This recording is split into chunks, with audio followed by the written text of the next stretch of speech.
ngayon, nagbabalik na naman ulit tayo no, ho, kung saan ho kayo naroroon magandang umaga, magandang tanghali at magandang gabi sa inyong lahat. Ano, ho. At yung nasaan sulok ho kayo ng mundo ay mag-iingat ho kayong lahat. Ano. Kamusta ho kayo? Sana ho kayo ayos laan diyan. Ano. Gagawa lang ho tayo ng mabilisang kwentuhan. Ano, ho. At una po sa lahat, ay maraming salamat ho doon ho sa nanood ho ng aming trip, ano ho, yung aming RV Adventure.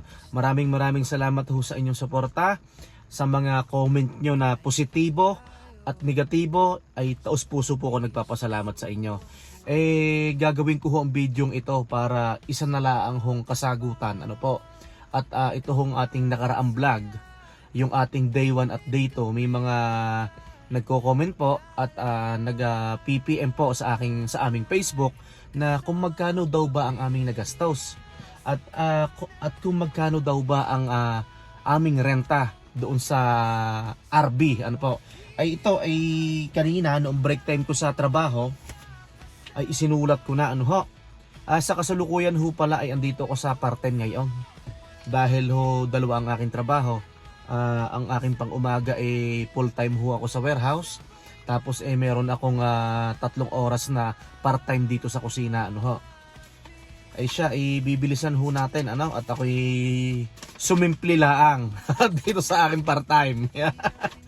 Gayon pa man, taos puso akong nagpapasalamat ho sa inyo, ano, at kahit ho matagal ho akong hindi nagbablog, binalikan nyo ho ako, sinubaybayan nyo ho itong aking vlog, itong aking latest na vlog. Salamat ho sa inyong suporta, ano po.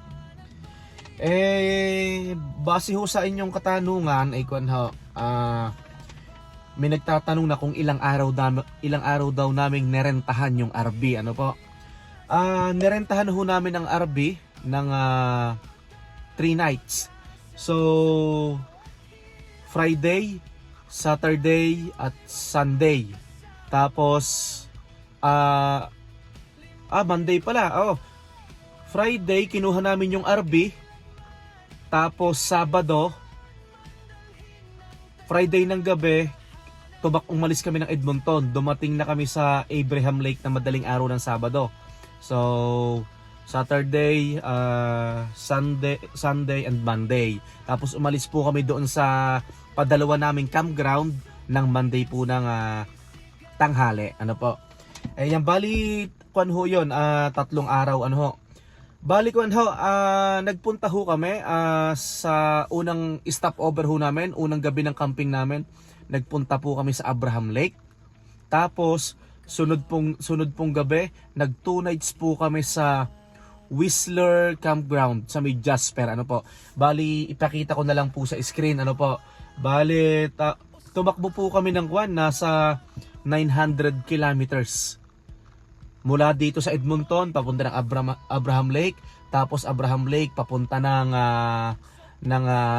Whistler Campground, tapos pabalik po dito sa Edmonton. Sabihin po natin na may mga kasama ng gala, may kasama ng paikot-ikot kami. Tumakbo kami ng mga 1,000 kilometers po. Okay, punta po tayo dito sa RB kung magkano yung renta po namin. Ang renta po namin for 3 nights, 842.35. Including na po dun yung tax, ano po. Tapos including na po dun yung kaunting discount kasi kakilala po namin yung nirentahan po namin. So uulitin ko po, 842.35 for 3 nights po. Tapos ito po yung marami nagtatanong, kahit po yung mga kaibigan ko nagme-message sa akin kung magkano daw yung gas kasi nakita nila sa vlog E450 talaga pong lumalamon ng gasolina. Yan. Gumastos po kami ng $450. So, magkano po yun? Kayo na lang po yung mag-add. Yung rent po namin ng RB, 842.35 for 3 days, 3 nights. Tapos, yung gasolina namin is $450.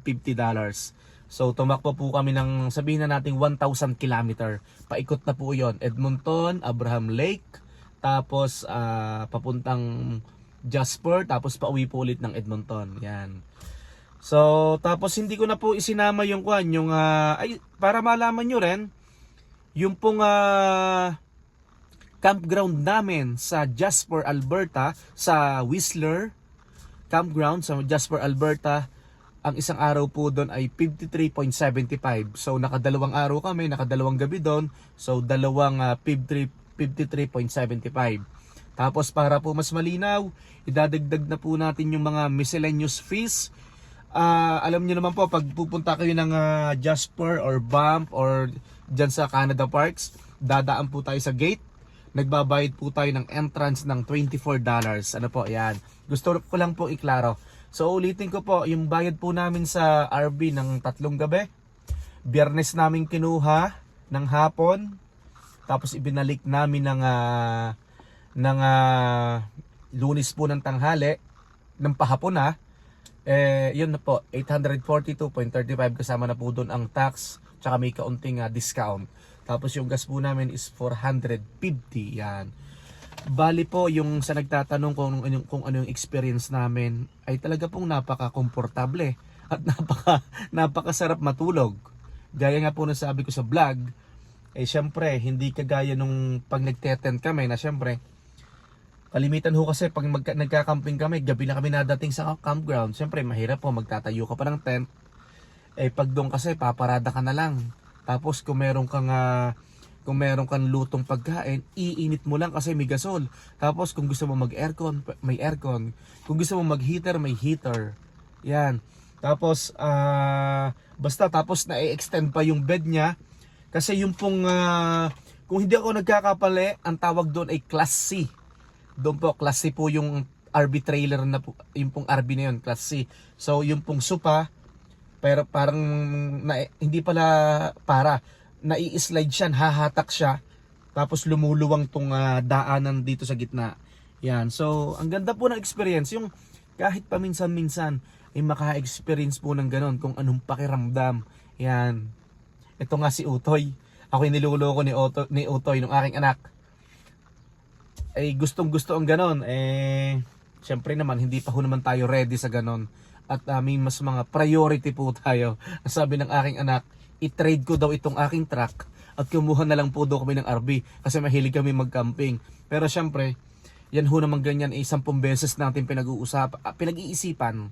Ano po, at syempre gastos pa rin po yan. Darating po tayo dyan, basta yung mga priority natin, makamit muna natin. Kasi yung ganun kasi parang luho na yun Pero, hindi ako nagsasalita ng tapos, kung ipagkakaloob ni Lord at makamit muna namin yung aming mga priority, bakit hindi? Pero talagang napaka-komportable. At may nag-comment din at may nag-message din sa akin na ano ba daw mas maganda? Yung hinihila na trailer or yung dinadrive na lang? Para po sa experience ko, mas maganda po yung dinadrive na lang kaysa po maghihila ka ng trailer. Kumbaga itong aking truck, lalagyan ko po ng trailer. Yung mga nakikita natin na mga pang-camping din, ano po. Ang mahirap po kasi dito, lalo na ako at hindi po ako sanay, mahirap pong mag-park minsan, mahirap pumasok sa gasolinahan, mahirap pumasok sa mga alanganing lugar kasi i-consider mo may hinihila ka sa likod. Pero syempre, hindi ko naman po yun nilalahat. Kasi syempre naman po, may mga taong sanay na professional na mag-drive, sanay na sila maghila at komportable sila sa mga paghihila ng mga ganong trailer na yung mga pang-camping, yung mga tulugan na ganon. Yung po namang dala namin na Class C, adventurer ba ang pangalan, no? Adventurer nga. Talaga pong kung ko papipiliin, mas gusto ko yon. Dahil syempre, talagang drive mo yung sasakyan at talagang syempre pag ikaw nangalay, pwede kang magpapalit sa misis mo or kapatid mo or kung sinong kasama mo na pwedeng makapalit at maupo ka sa likod. Yan. So kung papipiliin doon sa hinihilan na trailer or yung Class C na gamit namin na RV, mas maganda po yung gamit namin. Talaga na komportable. Ano po, yun nga lang, lumalaklak po ng gasolina kasi ang makina po niya ay E450. So pero sabi naman ng mga nakausap kong Pilipino at saka nung may-ari ng RV, meron naman daw mas maliit na makina like E350. Yan. So, pero kumakain pa rin ng gasolina, yung E350 malakas pa rin, pero mas maganda naman daw yon compare sa E450 na gamit namin. So, yun lang po at sana po yung mga katanungan nyo ay nasagot ko. Ano po? Kung saan po kami nagrenta, yun po ay sa aming sabihin na nating kaibigan na. Ano po? At kami po ay nagkakilala na. Binigyan lang po kami niyang discount. Ano po? Shout out nga pala kay Paring Enteng. Paring Enteng, shout out sa iyo, no? At congratulations sa palago mong negosyo. More power. Saika. Yan. Paring Enteng, shout out. Yan. So, bali, yun nga po, nasabi ko na naman po sa inyo na yung mga presyo, isinulat ko po dito. So, pero kung may nagpaplano po kayo, marami naman po kayong pwedeng inquiran dito sa Edmonton or kung saan man dako kayo ng Canada. Kasi for example, Canada Dream, yan pwede kayo, pwede dyan. Marami po nagpaparenta dito. At kahit pag nag-check po kayo ng Facebook Messenger, marami din po nagpaparenta. Pero kung seryoso po kayo at gusto nyo pong rentahan yung ginamit namin, hindi po ako nangangako na ganun po din presyong ibibigay sa inyo. Pero mag-messages lang po kayo sa akin at baka naman makakahingi pa rin tayo ng discount. Ano po?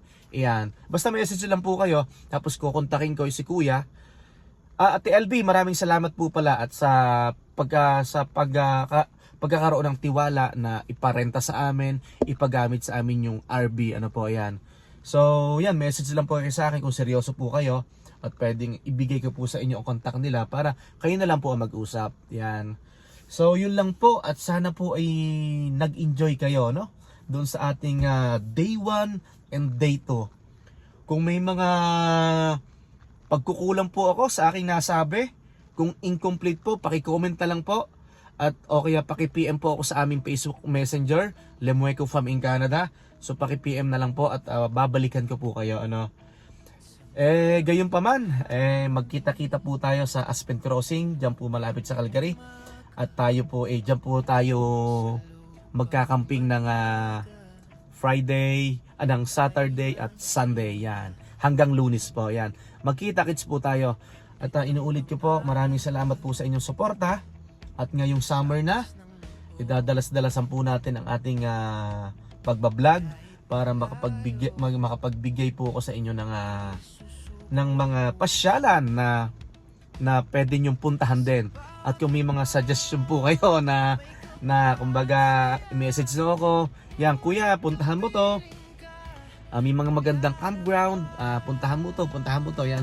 Yan, pa-suggest na lang po, pa-comment na lang po o kaya pa-PM po sa aming Facebook Messenger, ano po. At para naman na ma-experience ng bawat isa, ano po.